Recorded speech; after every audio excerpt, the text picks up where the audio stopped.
पिछला बजट भी जो है करीब 95% पार कर गया। बहुत बड़े संकेत हैं कि बजट इस प्रकार घोषणा होने एक बात है, तो बजट घोषणा होने के बाद में लागू होना बहुत कठिन काम भी होता है।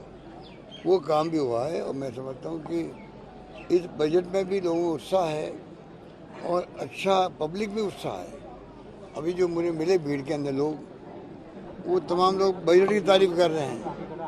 इसके मायने है कि बजट को लेके भी लोगों के अंदर पहली बार जानकारी मिल रही है, क्योंकि पहले हमने प्रचार कर दिया तो लोगों ने बजट को सुना। पहले सुनने का बहुत कम लोगों को रिवाज था। इस बार जब बजट सुना है तो फर्स्ट हैंड रिपोर्ट आ गई हमारे लिए क्या क्या घोषणा हुई है, तो वहीं से वो शुरू करते हैं। अच्छी घोषणा हुई है, हमें अच्छा लगा। जहाँ मैं जा रहा हूँ, अभी जोधपुर में गया हूँ या सिरोही गया या उदयपुर गया, जहाँ जाते हैं तो पहली बात तो लोग वहाँ ये कहते हैं सब बजट बहुत अच्छा आया है। किसानों के लिए भी, युवाओं के लिए भी, मजदूरों के लिए भी, छात्रों के लिए भी, सबके लिए अच्छा बजट आया। नौकरी लग रही लोगों को, 3.5 लाख से ज़्यादा नौकरी लग रही है। हिंदुस्तान में किसी राज्य में इतनी नौकरी नहीं लग रही है। और पेपर लीक होते हैं कई बार। अभी अरुणाचल प्रदेश में हो गया कल परसों, उत्तराखंड में लाठीचार्ज हुआ है, वहाँ भी आउट हो गया, मध्य प्रदेश में हुआ है, गुजरात में हुआ है, सब राज्यों में हो रहे पेपर आउट। एक राष्ट्रीय बीमारी बन गई, राष्ट्रीय स्तर बीमारी बढ़ गई। हमने तो यहाँ लोगों को जेल में डाल दिया है, कानून पास कर दिया है, मकान ध्वस्त कर दिए हैं, काफ़ी कुछ किया है। आगे भी छोड़ेंगे नहीं, हम नवाचार भी कर रहे हैं।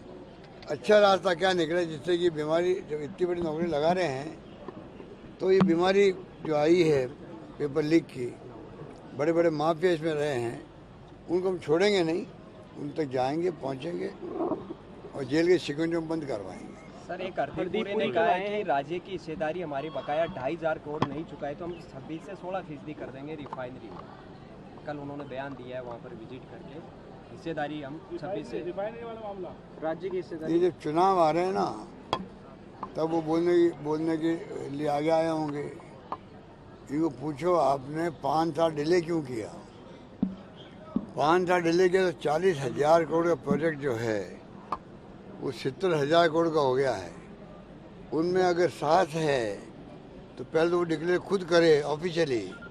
अब ये प्रोजेक्ट जो है पहले 40,000 क्या उससे 39,000 था मेरे ख्याल से, वो प्रोजेक्ट अब हमारी गलतियों से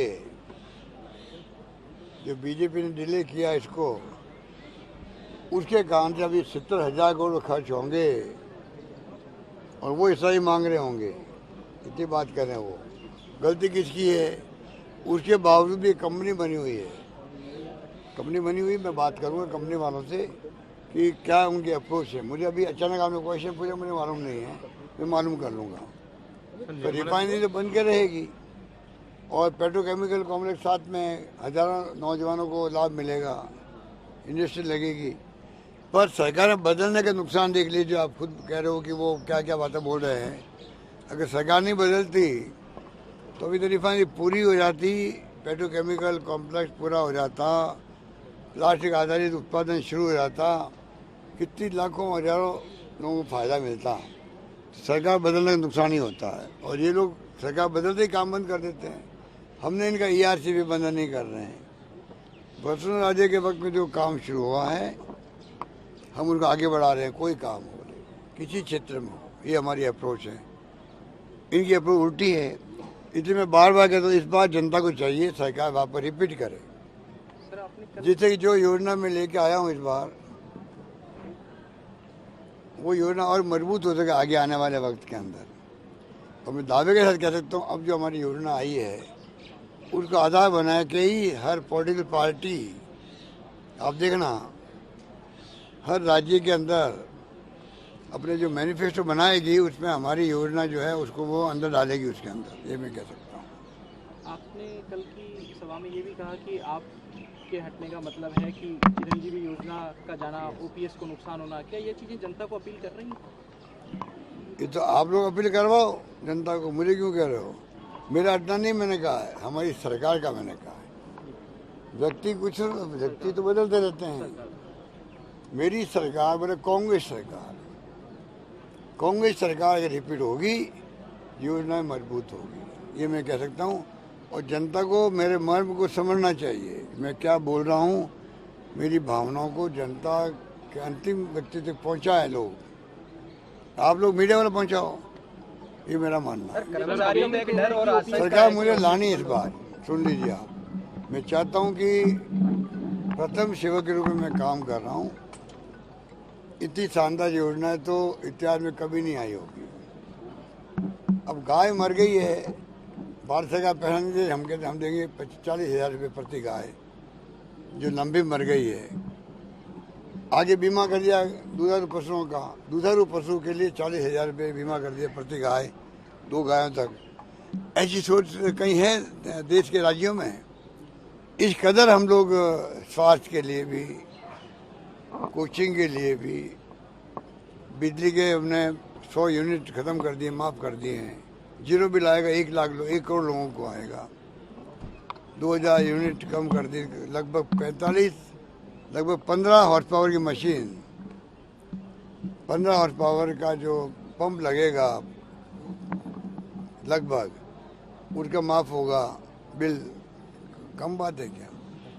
एक से बढ़ के एक योजना है। 25 लाख का बीमा दुनिया में कहीं है क्या फ्री?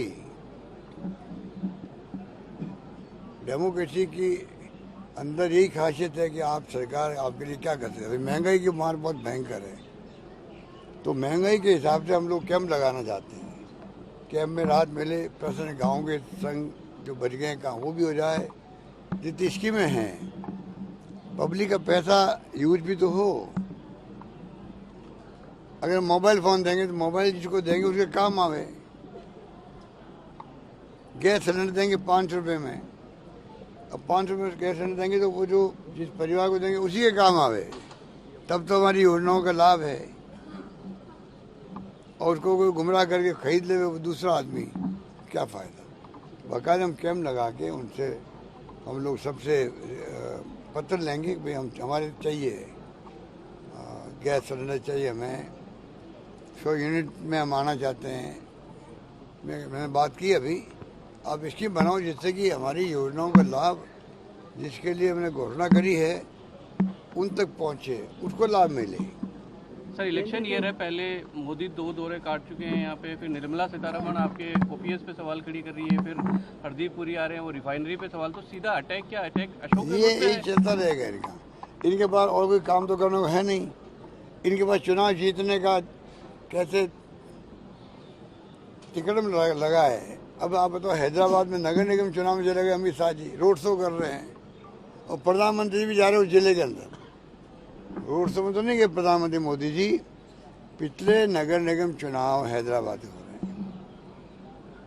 गृह मंत्री हिंदुस्तान का नगर निगम चुनाव के अंदर घूमता फिर रहे हैं और साथ में रोड शो कर रहे हैं। प्रधानमंत्री जी भी उसी जिले में गए और किसी प्रोग्राम जानबूझ के, जिससे कि साइकोलॉजिकल हैदराबाद लोगों को लगे कि भाई प्राइम मिनिस्टर भी हमें आया कहने के लिए। यहाँ तक ये करते हैं। ये तो सत्ता में आना एक बात है, इनकी नीतियाँ, इनके कार्यक्रम के सिद्धांत जो हैं वो देश हित में नहीं है, इसलिए हिंसा हो रही है, तनाव हो रहा है। पत्रकार, साहित्यकार, लेखक जेल में बैठे हुए हैं। एक पत्रकार केरला का 1.5 साल बाद छूटा अभी, जो जा रहा था कवर करने यूपी के अंदर वो घटना हुई थी जो हाथरस की। बताइए आप क्या हो रहा है? ये तो सोचना पड़ेगा पब्लिक को अल्टीमेटली। टारगेट गहलोत है। टारगेट तो महाराष्ट्र बन गया इनका, कर्नाटक बन गया, मध्य प्रदेश बन गया, और मैं आप सबकी दुआओं से, प्रदेशवासियों की दुआओं से बच गया। यही तो फर्क रहा, वरना अभी तक तो ये पता नहीं क्या करते। तो ये तो इनकी अप्रोच अच्छी नहीं है, और जनता सबक भी सिखाएगी। चुनाव आने दो इनको, पहले असेंबली आएगी फिर पार्लियामेंट आएगी। आपने हरियाणा के सीएम से बात की और कल हरियाणा के डीजीपी भी यहाँ पर मीटिंग में थे, और उसके बावजूद राजस्थान पुलिस जब आरोपी को पकड़ने गई तो वहाँ पर पुलिस के लोगों के खिलाफ एफआईआर दर्ज की गई। क्या ये कन्फ्रंटेशन है क्या आपस में राज्यों के बीच? मैं तो कहूँगा कानून अपना काम करे।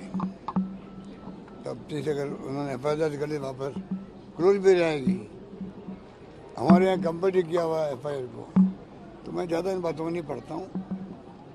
मुलजिम पकड़े जाने चाहिए। बड़ी घटना, मामूली घटना है, उस घटना की जितनी निंदा करें तो कम है।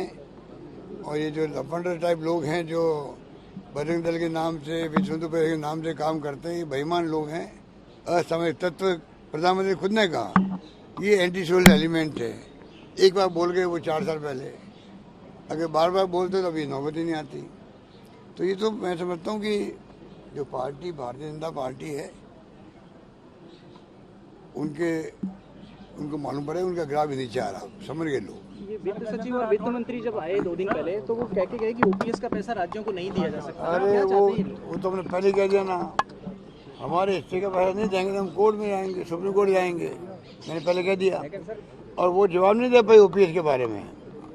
आपने महसूस किया होगा वो जो जवाब दिए हैं वो कहना चाहिए गफलत वाले जवाब है, गफलत वाले जवाब है। क्या जवाब दे रही उसको कहना चाहिए था हम इसके खिलाफ है, ये कहना चाहिए था। अगर खिलाफ है तो बिना मतलब का कोई तर्क तो है नहीं, जवाब दे रही हैं तो लोग समझ गए उनकी बातों को। ओपीएस लागू किया हमने, लागू करके रहेंगे हम पूरा इसको। लोगों को लाभ मिलने लग गए राजस्थान के अंदर, ये क्यों भूल जाते हैं। आप रायपुर अधिवेशन में जा रहे हैं, क्या तैयारी अधिवेशन की, क्या कुछ ऐतिहासिक रहने वाला है क्या इसमें? कांग्रेस फिर से खड़ी करने के लिए वहाँ जाने तो भैया, आप आ जाओ वहाँ पे, आप तो वहीं बात कर मिलेंगे। ये बात इम्पोर्टेंट बात है। पानी पी के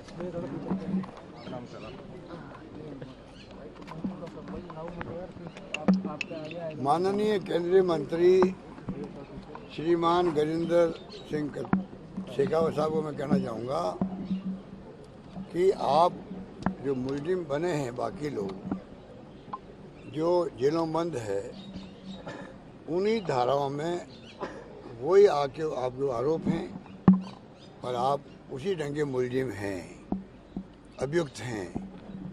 आप जो जनता गुमराह कर रहे हैं उसकी बजाय उन गरीबों की तरफ देखो। जो पैसा लूटा गया है गरीबों से, लगभग 1000 करोड़ रुपए से ज़्यादा होगा, 900 करोड़ के फिगर ही आ रहे हैं। 1 लाख से ज़्यादा लोग हैं जो डूब के बेचारे, उनकी आंखों में आंसू आ जाते हैं। मैं 2 बार मिला हूँ उनसे, मैं खुद भावुक हो गया। औरतें, आदमी क्या क्या बोल रहे हैं, रिकॉर्डिंग है। और ये एक केंद्रीय मंत्री है, अगर ईमानदारी होती है इनमें तो ये खुद बुला के बात करते, बुला के बात करते सबसे। हमारी एसओजी लिख रही है बार बार ईडी को कि आप इस केस को ले, क्योंकि ईडी के हाथ में है, अधिकार है प्रॉपर्टी को सीज करने का। वो अधिकार एसओजी के पास नहीं है। और बगैर प्रॉपर्टी सीज किए हुए आप इनके पैसा कैसे चुकाओगे? कल वो खुद कर देंगे प्रॉपर्टियों को। अविलंब ईडी को केस को लेके प्रॉपर्टी सीज करनी चाहिए, मेरी मांग है। और ये क्या करा केंद्रीय मंत्री के? अगर ये कहते मैं दोषी नहीं हूँ, आप मदद क्यों नहीं करते फिर इनकी? अगर आप दोषी नहीं हो तो आपका इसमें इन्वॉल्वमेंट था, पैसा आपने जमा करवाए, वापस विड्रॉ किए। ये इनके पिताजी, इनकी माताजी, इनकी पत्नी, इनके साले, 5 लोग उसके अंदर हैं।